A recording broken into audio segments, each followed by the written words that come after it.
अस्सलामुअलैकुम, मेरा नाम है दरख्शां शेख और आप सबको मेरे चैनल एक्सपर्टीज हब पर खुशामदीद। इस वीडियो में हम रशियन रेवोल्यूशन का पार्ट 1 करेंगे जो आपको इंटरनेशनल रिलेशंस के पेपर 2 में मददगार साबित होगा।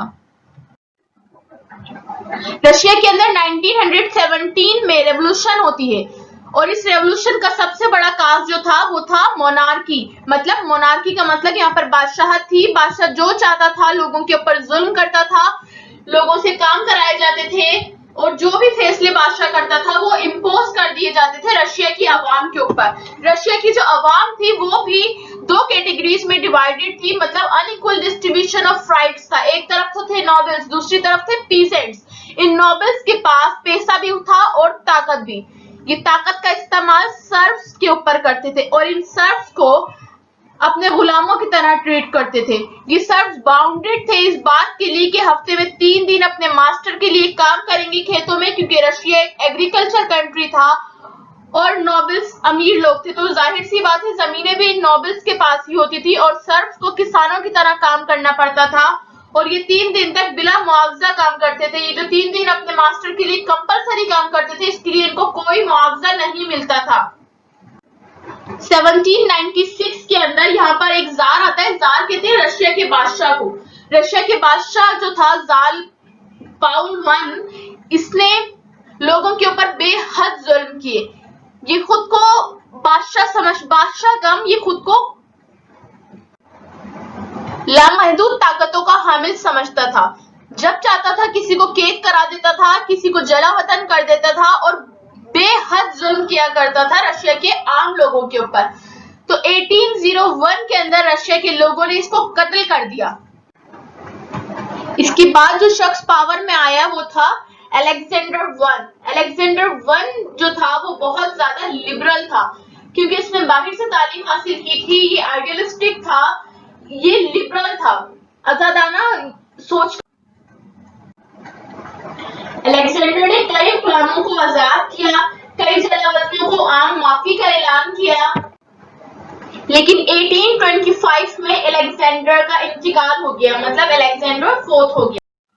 1822 में ही अलेक्जेंडर I निकोलस I को अपना जानशीन मुकर्रर कर देते हैं, लेकिन जब 1825 के अंदर अलेक्जेंडर I को मार दिया जाता है और निकोलस I को तख्त पर बिठाया जाता है, तो रशिया के अंदर मुकीम लोग 2 गिरोहों में बढ़ जाते हैं और पीटर्सबर्ग में मुकीम फौज भी 2 गिरोहों में बढ़ जाती है। एक वो लोग होते हैं जो कि जार के वफादार होते हैं और दूसरे वो होते हैं जो कि इनकलाब चाहते हैं, जो चाहते हैं कि निकोलस I के बड़े भाई को तख्त पर बिठाया जाए, क्योंकि इनके ख्याल में वो शख्स ज्यादा लिबरल था और वो इनको गुलामी से निजात हासिल करा सकता था। लेकिन ये बात भी सिर्फ एक ख्याल ही थी और ये लोग जो सर्फडम का खात्मा चाहते थे आखिरकार इस रिवॉल्ट के अंदर भाग जाते हैं। और होता क्या है कि निकोलस I इस बात का फायदा उठाता है कि लोग इसके हक में हैं। 3000 अफराद इनकलाब के हक में होते हैं और 9000 अफराद जार के हक में होते हैं, जार के वफादार होते हैं। तो जार इस बात का ऐलान करता है कि जो लोग मेरे वफादार हैं वो बागियों के ऊपर हमला बोल दें। बागियों के ऊपर फायरिंग की जाती है और ये लोग भाग जाते हैं। अब रशिया के तख्त पर बैठने वाला अगला शख्स था Alexander II। Alexander II Nicholas I का बेटा था और निकोलस I 1855 के अंदर इंतकाल कर जाता है और इसका बेटा जिसकी उम्र 37 इयर्स थी रशिया के तख्त पर बैठता है। लेकिन ये शख्स अपने बाप के बिल्कुल मुखालिफ होता है। इसका बाप बहुत हद तक जालिम था, लेकिन अलेक्जेंडर II बहुत हद तक रहमदिल इंसान था। इसने सर्व्स को आजादी दी। इसने तकरीबन 35 मिलियन सर्व्स को आजाद किया, ठीक है, और इसको द जार द लिबरेटर भी कहा जाता है। इसने इंडिपेंडेंट जुडिशरी का कयाम किया, लेकिन इसको भी मार दिया गया 1881 के अंदर। 1881 के अंदर जो जार पे हमला हुआ वो इसका पहला हमला नहीं था। इससे पहले भी कई बार अलेक्जेंडर II पर हमले किए जा चुके हैं, लेकिन 1881 के अंदर इनकी जो गाड़ी था उसके ऊपर बम फेंक दिया गया और अलेक्जेंडर II इंतकाल कर गए। 1881 के अंदर अलेक्जेंडर III तख्त नशीन हुआ।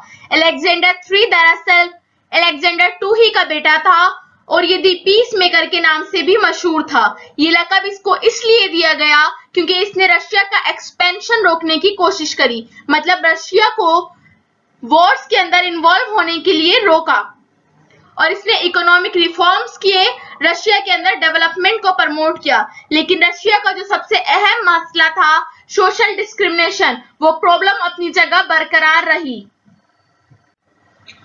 वो अदब तालीम और प्रेस का सख्त मुखालिफ था। वो कहता था कि अखबारात की आजादी का मतलब दरोह के फरोग के सिवा कुछ नहीं है। दुनियावी तालीम गैर इखलाकी और खतरनाक है।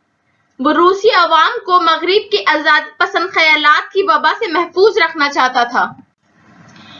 1887 के अंदर इसके ऊपर एक कातिलाना हमला होता है जो कि अलेक्जेंडर उलियानोव करते हैं, और ये अलेक्जेंडर उलियानोव लेनिन के ही भाई थे। अलेक्जेंडर स्वयं के अहद में ही तलबा की तहरीकें चली, किसान इसके खिलाफ हो गए क्योंकि कोई भी इसके जुल्म के ऊपर खुश नहीं था। 1894 के अंदर जार निकोलस II पावर में आते हैं। ये अलेक्जेंडर III के बेटे थे। जार निकोलस II रशिया के आखिरी जार थे जो कि 1917 के अंदर मार दिए गए। न सिर्फ ये बल्कि इनकी पूरी फैमिली को मार दिया गया। जार निकोलस II के और इनकी फैमिली के रिलेशंस थे रेस्पुतिन नामी शख्स से। यह है रेस्पुतिन, और रेस्पुतिन असल में एक जादूगर था जो कि अपने आप को अ मैन ऑफ गॉड भी कहता था।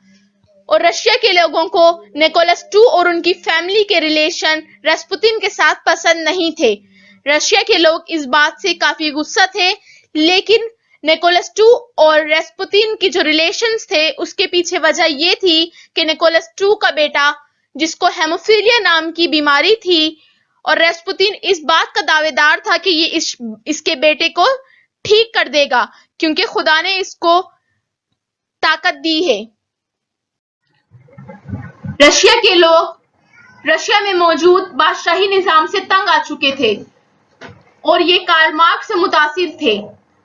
इसीलिए 1898 के अंदर रशिया में एक पार्टी बनती है जिसका नाम होता है Russian social democratic liberal party. लेकिन ये पार्टी स्प्लिट हो जाती है 1903 में। जब ये स्प्लिट होती है तो एक पार्टी कहलाती है बोल्शेविक, एक कहलाती है मेंशेविक। बोल्शेविक की मीनिंग होती है मेजॉरिटी, लेकिन मेंशेविक की मीनिंग होती है माइनॉरिटी। लेकिन था इसका बिल्कुल उलट। बोल्शेविक माइनॉरिटी में मौजूद थे और मेंशेविक मेजॉरिटी में थे। अब मेंशेविक और बोल्शेविक में आइडियोलॉजिकल डिफरेंसेस क्या थे? बोल्शेविक चाहते थे कि रेवोल्यूशन हो, लेकिन मेंशेविक एवोल्यूशनरी थे, मींस ये चाहते थे कि स्लोली ग्रेजुअली चेंज आए, लेकिन बोल्शेविक ये नहीं चाहते थे। बोल्शेविक चाहते थे कि जो चेंज आए वो रेवोल्यूशन के तहत आए। आप ये कह सकते हैं कि बोल्शेविक जो थे वो एक्सट्रीमिस्ट थे। वो बुर्जुआइज के साथ किसी भी किस्म का कॉपरेशन नहीं चाहते थे। वो एक अपनी अलग पॉलिसी रखते थे, उन्हें चाहिए थी रेवोल्यूशन। लेकिन जो मेंशेविक थे वो मॉडरेट थे। वो चाहते थे कि भले ही ग्रेजुअली एजुकेशन के साथ साथ लोगों के सोच में चेंज आए, और सोच में चेंज आने के साथ साथ मुल्क में मौजूद पॉलिसीज में भी चेंज। 1905 के अंदर रशिया के अंदर एक छोटी सी रेवोल्यूशन होती है, और इस रेवोल्यूशन का जो मेन काज था वो था रूसो जापानीज वॉर, जो कि 1904 में होता है। इस वॉर के अंदर रशिया बुरी तरह हार जाता है क्योंकि रशिया की फौजी ताकत इतनी ज्यादा नहीं होती है। रशिया और जापान दोनों ही अपनी टेरिटरीज को बढ़ाना चाहते हैं। रशिया मेनली पोर्ट आर्थर पे कब्जा करना चाहता है और इसके साथ साथ कोरिया और मंचूरिया पे भी कब्जा करना चाहता है, लेकिन जापान रशिया को इस वॉर में हरा देता है। जैसे ही रशिया इस वॉर में हारता है तो प्रोटेस्ट पूरे मुल्क में स्टार्ट हो जाते हैं। लोग इस बात से गुस्सा होते हैं कि उनके पास खाने के लिए कुछ नहीं है, और रशिया अपनी फौज के साथ मुख्तलिफ मुल्कों में जाके उनके पैसे और खत्म कर रहा है, जबकि यहाँ पर मिसमैनेजमेंट भी है। वॉर हारने के बाद रशिया कोरिया जापान को और मंचूरिया चीन को दे देता है, जो कि एक ट्रीटी के तहत होता है। 22 जनवरी 1905 के अंदर में रशिया के लोग सेंट पीटर्सबर्ग के शाही महल पे पहुंचे, लेकिन रशिया के जार निकोलस II ने इनकी बात सुनने के बजाय इनके ऊपर हमला करवा दिया। 1905 में पूरे साल मुल्क में हड़तालें जारी रहीं और हंगामे भी होते रहे, और इसी साल निकोलस II के चचा को भी मौत के घाट उतार दिया गया, क्योंकि इसने ऐलान किया था कि अवाम को डंडे की जरूरत है। 22 जनवरी को जिस दिन ये सानिया पेश आया, उस दिन को ब्लडी संडे के नाम से याद किया जाता है। बहुत सारे लोग इस दिन मर गए और बाद में निकोलस II को निकोलस द ब्लडी का खिताब मिल गया। ब्लडी संडे में होने वाले जुल्म के बाद जार निकोलस एक और फैसला करता है। वो फैसला ये था कि ब्लूगन को वजीर दाखिला बना दिया जाता है, और साथ ही 19 अगस्त 1905 को एक कॉन्स्टिट्यूशन पेश किया जाता है, जिसके तहत एक इंपीरियल डूमा का कयाम होना था। लेकिन अवाम इस डूमा से खुश नहीं थी। अवाम का ख्याल था कि ये डूमा सिर्फ और सिर्फ दिखावे के लिए है और असल इख्तियारात जार के पास ही मौजूद होंगे। लिहाजा इनकलाबियों ने हड़तालें कर दी, उम्रा के मकानों को आग लगा दी गई। ये बगावतें फौज में भी शामिल हो गईं। इनकलाबियों का ख्याल था कि जार की बुलाई हुई डूमा की हैसियत कानून साज असेंबली के मुकम्मल इख्तियारात रखने वाली जमात के बजाय एक मुशावरती कौंसिल की सी होगी, और मजदूरों और पेशावराना लोगों को कोई हक हासिल नहीं होगा कि वो किसी भी किस्म की राय दे सके। लिहाजा डूमा को खुले में इजलास करने की भी इजाजत नहीं दी गई। इनकलाबियों ने अपनी तहरीक को और मौसर बनाने के लिए हड़तालों को जारी रखा, और हड़तालों के साथ साथ फैक्ट्रियों को बंद करा। शहर में गैस और बिजली की कंपनियों को भी बंद कर दिया गया। लिहाजा शहर जो था बिल्कुल मफलूज होकर रह गया। मेडिकल स्टोर, तालीमी इदारे, हद तक के अखबारात को भी रोक दिया गया। ऐसे में निकोलस II के पास कोई दूसरा रास्ता ना बचा, और निकोलस II को थोड़ी सी कंसेशंस देनी पड़ी, और अक्टूबर के अंदर एक नया मैनिफेस्टो निकोलस II इंट्रोड्यूस कराता है, जिसे हम कहते हैं अक्टूबर मैनिफेस्टो। इसके तहत एक नए डोमा का कयाम होता है। अक्टूबर मैनिफेस्टो के अंदर ज़ैम्सवो के तहत जो 11 पॉइंट्स दिए गए थे, उनको मंजूर कर लिया गया। अच्छा, ये ज़ैम्सवो क्या था? ज़ैम्सवो जो था वो एक इलेक्टेड लोकल असेंबलीज का सिस्टम था, जो कि 1864 में एस्टेब्लिश किया गया था अलेक्जेंडर II के तहत। जैसे मैंने आपको बताया था कि सर्वडोम जब अबॉलिश किया गया, सर्वडोम जब खत्म किया गया, तभी ये सिस्टम जो है वो एस्टेब्लिश किया गया था। ये एक किस्म का नुमाइंदा जमात थी जो कि आजादी की तहरीकों को परवान चढ़ाती थी, और इसने 1864 से लेके 1917 तक जो है वो लिबरलिज्म के लिए काम किया, मतलब लोगों को आजादी दिलाने के लिए काम किया। इसमें अक्टूबर मैनिफेस्टो के अंदर भी जो अहम पॉइंट था वो यही था कि जार निकोलस II ने वीटो अपने हाथ में रखा। मतलब जार निकोलस II जो भी फैसला चाहता था अपनी मर्जी से खत्म कर देता था, लेकिन इस डूमा में इस बात को भी इंश्योर किया गया कि डूमा के मर्जी के खिलाफ कोई भी कानून जो है वो पास नहीं हो सकेगा। डूमा के पास पावर लेस थी, मतलब पावर कम तो थी लेकिन ना होने से बराबर थी। कोई भी इनकलाब जो है वो डायरेक्ट नहीं आता है, थोड़ा थोड़ा होते होते फिर ही जो चीजें हैं वो सुधरती हैं। मतलब लोगों ने इस बात को फिर भी जो है मंजूर किया कि हमारे पास बिल्कुल भी इख्तियार न होने से बेहतर है कि जार की जो ऑटोक्रेसी है उसको थोड़ा तो खत्म किया जाए, मतलब लोगों को थोड़ा तो मौका मिले कि वो अपने आप की पावर को मनवा सकें। जार निकोलस II ने डूमा का कयाम कर दिया, लेकिन रेवोल्यूशनरीज जो थे इस बात से भी सेटिस्फाई नहीं थे। वो लोग ये चाहते थे कि रूस का आइन बनाने के लिए आम लोगों की राय के ऊपर एक आइन साज असेंबली का कयाम किया जाए, और वो आइन साज असेंबली रूस का कॉन्स्टिट्यूशन बनाए। लेकिन निकोलस II ने इस बात को मानने से साफ इनकार कर दिया, लिहाजा शहर में हड़तालें फिर से स्टार्ट हो गई और इस मर्तबा महकमा डाक भी बंद हो गया, साथ साथ बरी और बहरी फौजों ने भी बगावत कर दी। अब मॉस्को की सड़कों पर गवर्नमेंट और अवाम के दरमियान लड़ाइयों का एक सिलसिला जारी हो गया, लेकिन निकोलस II ने डूमा की इलेक्शंस का ऐलान कर दिया। चूंकि लड़ाइयों का सिलसिला जारी था, इसीलिए लोगों को जेलों में डाल दिया गया, कुछ को एग्जाइल में साइबेरिया भेज दिया गया और साथ साथ मुल्क के मुख्तलिफ हिस्सों में मार्शल लॉ भी नाफिज कर दिया गया। जार ने डूमा की तश्कील तो कर दी थी, लेकिन डूमा का इजलास होने से पहले ही इसने काउंसिल ऑफ एम्पायर्स की तश्कील भी कर दी। इस एम्पायर को इसने अपर चैम्बर ऑफ लेजिस्लेटर का दर्जा दिया और इसके अंदर हुकूमत के नुमाइंदों को शामिल किया गया। इस तरह डूमा का इजलास होने से पहले ही इसके इख्तियारात को खत्म कर दिया गया। 10 मई 1906 को डूमा का इफ्तिताह कर दिया जाता है और डूमा मुख्तलिफ किस्म की मांगे रखती है, जिसमें से एक मांग ये भी शामिल होती है कि जो मार्शल लॉ निकोलस II ने नाफिज किया है मुख्तलिफ शहरों में, उसे खत्म कर दिया जाए। एक मांग ये शामिल होती है कि वुज़रा डूमा के सामने जवाबदेह होंगे, लेकिन निकोलस II इन सब बातों को मानने से भी इनकार कर देता है। लिहाजा गवर्नमेंट भी दो हिस्सों में बढ़ जाती है, एक तरफ ये काउंसिल ऑफ एम्पायर्स और निकोलस II होते हैं और दूसरी तरफ डूमा। और निकोलस II अपने लामहदूद इख्तियारात का इस्तेमाल करते हुए इस डूमा को भी डिसमिस कर देता है, लिहाजा फर्स्ट डूमा रशिया की डिसमिस हो जाती है just in 75 days. First Duma के डिसमिस होने के बाद सेकंड डूमा बनती है 1906 के अंदर और डिसॉल्व हो जाती है 17 नहीं है 1907 है, इसको करेक्ट कर लीजिएगा। 1907 के अंदर ही डिसॉल्व हो जाती है।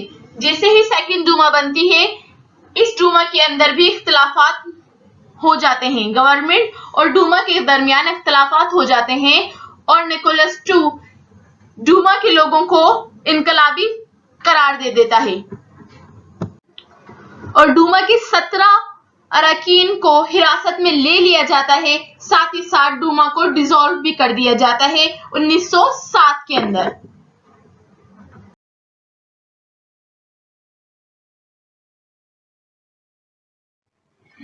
सेकंड डूमा के डिसॉल्व होने के बाद थर्ड डूमा इलेक्ट होती है।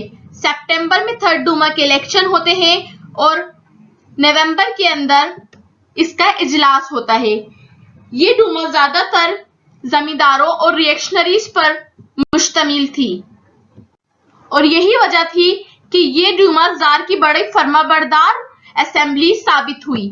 इस डूमा की हैसियत कानून साज असेंबली के बजाय एक मुशावरती काउंसिल की सी थी। यही वजह थी कि पहले 20 साल रूस के अंदर आजादी पसंदी का तजुर्बा कामयाब नहीं हो सका, क्योंकि रुजूत पसंद लोग इक्तिदार पर छाए हुए थे। अब हम देखते हैं रशिया में होने वाली रेवोल्यूशन को। रशिया में रेवोल्यूशन 1917 में हुई और इस रेवोल्यूशन को दो फेजेस में डिवाइड किया जाता है। फर्स्ट फेज कहलाता है फरवरी रेवोल्यूशन, जबकि सेकंड फेज अक्टूबर रेवोल्यूशन। अच्छा, यहाँ पे जो तारीखें हैं उसमें डिफरेंस आता है और डिफरेंस किस तरीके से आता है कि आप देखेंगे कि कुछ किताबों में आपको फरवरी रेवोल्यूशन की जगह मार्च रेवोल्यूशन लिखा हुआ दिखेगा और कुछ किताबों में आपको अक्टूबर रेवोल्यूशन की जगह नवंबर रेवोल्यूशन लिखा हुआ दिखेगा। ऐसा क्यों है? ऐसा इस वजह से है क्योंकि उस टाइम रशिया के अंदर ग्रिगोरियन कैलेंडर का इस्तेमाल होता था। ग्रिगोरियन कैलेंडर और लेकिन अभी जो हमारा ये रिसेंट टाइम है इसके अंदर हम जूलियन कैलेंडर का इस्तेमाल करते हैं। ग्रिगोरियन और जूलियन कैलेंडर के अंदर कुछ दिनों का डिफरेंस है। ये डिफरेंस लिप ईयर की वजह से है। खैर ये एक अलग टॉपिक है, मैं आपको किसी और दिन समझाऊंगी। अगर हम देखें कि इन दोनों कैलेंडर्स में क्या डिफरेंस है, तो मैं आपको जैसे अभी बताऊं कि अभी हमारी जो डेट है वो 9 जून है, लेकिन अगर हम इसको ग्रिगोरियन कैलेंडर में कन्वर्ट करेंगे तो हमारे पास जो डेट बनेगी वो बनेगी 27 मई। इसी वजह से इन तारीखों के अंदर डिफरेंस आता है। देखें 1917 के अंदर रशिया में के ग्रुप देखे जाते थे जो चेंज चाहते थे, जो रशिया में मौजूद निजाम से तंग आ चुके थे। ये लिबरलिज्म के हामी थे और कुछ लोग सोशलिस्ट गवर्नमेंट भी चाहते थे। इनमें से एक ग्रुप कहलाता था अक्टूबरिस्ट। ये वो लोग थे जो निकोलस II ने जो अक्टूबर मैनिफेस्टो दिया था उसके हक में थे और ये डूमा के इख्तियारात चाहते थे। ये चाहते थे कि जो वादे हमसे किए गए हैं उनको पूरा किया जाए। ये ज्यादातर लिबरल नोबल थे। और फिर आते हैं कॉन्स्टिट्यूशनल डेमोक्रेट्स। ये वो लोग थे जो रशिया के अंदर कॉन्स्टिट्यूशन चाहते थे और डेमोक्रेसी भी चाहते थे। इनका ख्याल था कि डूमा को मोर पावरफुल किया जाए, लेकिन साथ ही साथ ये चाहते थे कि डूमा को इतना इख्तियार दे दिया जाए जितना उसको बर्तानिया में मौजूद है। मतलब जैसी कॉन्स्टिट्यूशन बर्तानिया में मौजूद है, जैसी डेमोक्रेसी बर्तानिया में चलती है, रशिया के अंदर भी ऐसी ही डेमोक्रेसी को नाफिज किया जाए। फिर आते हैं सोशल डेमोक्रेट्स। ये वो लोग थे जो रशिया के अंदर सोशलिज्म के हामी थे और कार्ल मार्क्स के ख्यालात से बहुत हद तक मुतासिर थे। लेकिन ये पार्टी 1903 में खुद दो ग्रोहों में बंट चुकी थी। एक थे बोल्शेविक्स और एक थे मेंशेविक्स। जैसा मैं आपको पहले बता चुकी हूं कि बोल्शेविक्स रेवोल्यूशनरी थे, जबकि मेंशेविक्स कॉपरेशन चाहते थे। ये एवोल्यूशनरी थे। बोल्शेविक्स डिक्टेटरशिप ऑफ प्रोलेटरिएट चाहते थे, जबकि मेंशेविक्स चाहते थे कि ग्रेजुअली और स्लोली चेंज आए मुल्क में। फेब्रुअरी रेवोल्यूशन का सबसे बड़ा मेन काज जो था वो था वर्ल्ड वॉर 1। मैंने आपको बताया था कि रशिया जापानीज वॉर के अंदर बुरी तरह हार चुका था 1904 के अंदर और रशिया के लोग इस बात को अपनी बेइज्जती समझते थे। लेकिन जब वर्ल्ड वॉर 1 स्टार्ट होती है और रशिया का मुआहदा ब्रिटेन और फ्रांस के साथ होता है तो लोगों के अंदर इस बात की उम्मीद पैदा होती है कि वो अपना प्रेस्टीज वापस हासिल कर सकेंगे। लेकिन ऐसा नहीं हुआ क्योंकि रशिया जर्मनी की जदीद हथियारों और उनकी फौज का मुकाबला करने से कासिर रहा।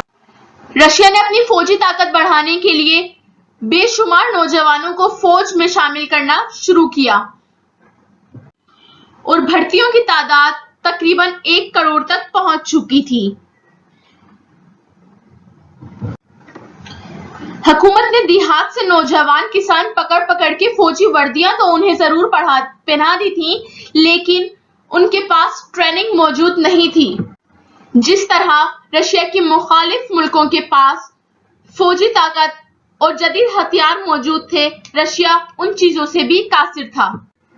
लिहाजा रशिया वर्ल्ड वॉर 1 के अंदर हार जाता है और जिस टाइम वर्ल्ड वॉर 1 हो रही होती है उस टाइम जार निकोलस II खुद वर्ल्ड वॉर 1 के अंदर शामिल होते हैं। इस time czar Nicholas II Petrograd छोड़ चुके होते हैं और ट्रूप्स को विजिट करने के लिए गए हुए होते हैं। देखिए पेट्रोग्राड जो है वो सेंट पीटर्सबर्ग का ही दूसरा नाम है, क्योंकि सेंट पीटर्सबर्ग थोड़ा जर्मन साउंड करता था, इसीलिए रशिया के लोगों ने इसका नाम पेट्रोग्राड रख दिया। अब देखिए रशिया और जर्मनी में जो इख्तिलाफात थे उसका जो सामना करना पड़ा वो जार को भी करना पड़ा। क्यों? क्योंकि जो जार की बीवी थी जारीना, वो खुद एक जर्मन थी और जो रशिया की आवाम थी वो जारीना से वैसे भी इख्तिलाफ रखते थे, क्योंकि मैंने आपको पहले बताया था कि उसके रिलेशंस जो थे वो रास्पुतिन नामी शख्स के साथ थे।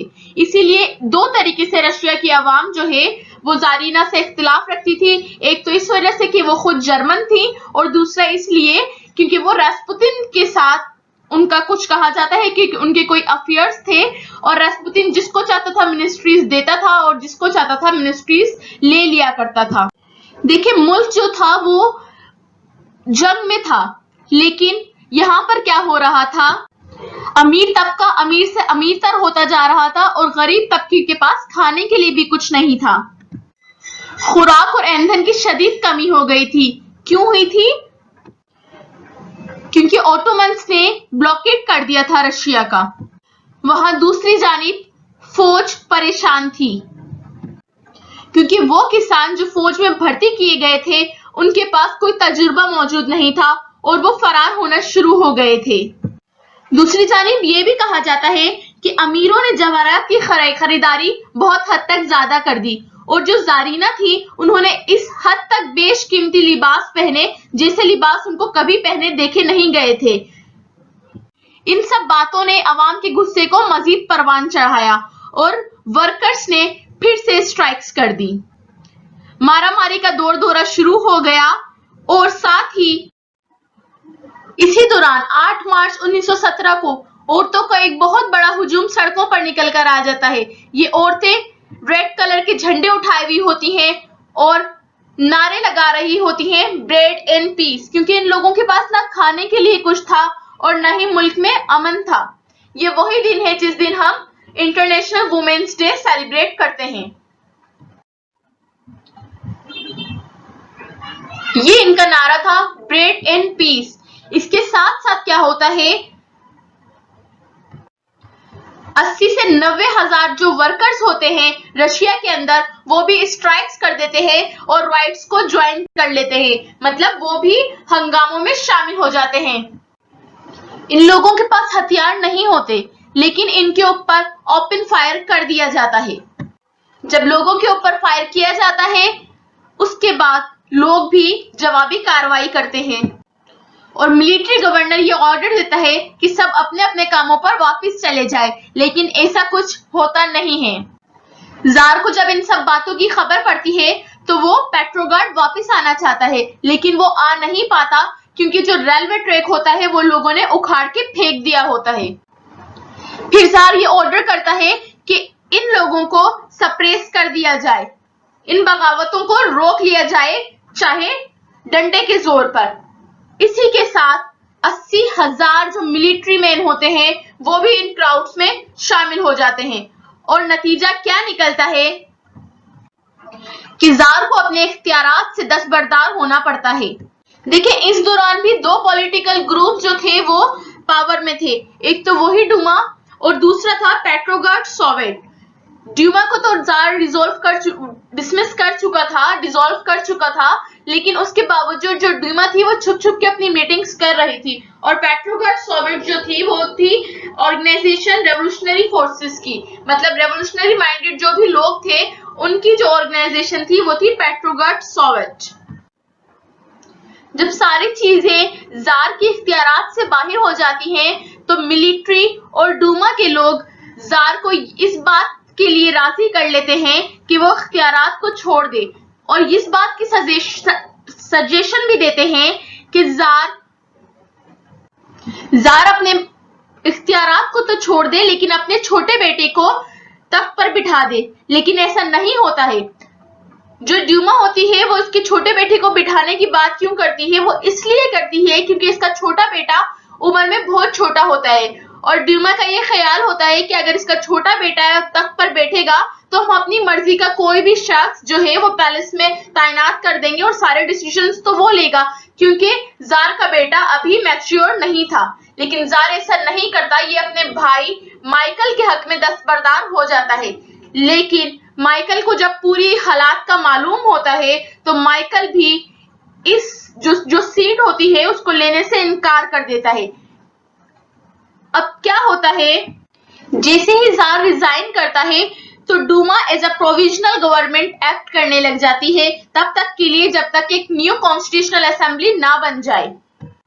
और प्रोविजनल गवर्नमेंट जो होती है वो पेट्रोग्राड सोवियत के साथ मिलके एक कॉपरेशन के साथ न्यू गवर्नमेंट का आगाज करती है। लेकिन साथ ही साथ इस बात का यकीन भी हो जाता है कि रोमानोव डायनेस्टी खत्म हो गई है। कुछ ही अरसे बाद जार निकोलस II और उसकी पूरी फैमिली का कत्ल कर दिया जाता है।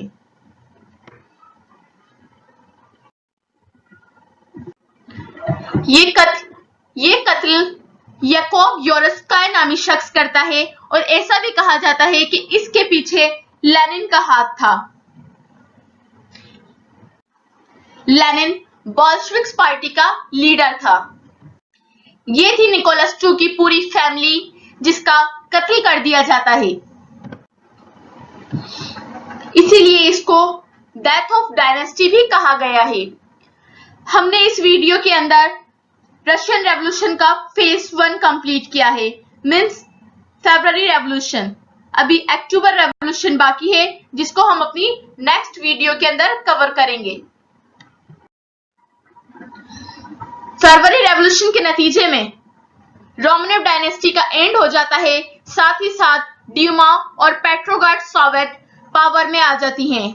पेट्रोग्राड सोवियत में डोमिनेंसी मेंशेविक लोगों की होती है, साथ ही साथ एक प्रोविजनल गवर्नमेंट फॉर्म होती है और उसके साथ ही अलेक्जेंडर केरेंस्काई जो है वो प्रोविजनल गवर्नमेंट के प्राइम मिनिस्टर बनते हैं। ये वो शख्स था जो पेट्रोग्राड सोवियत और ड्यूमा के बीच में कोऑपरेशन का काम करता था।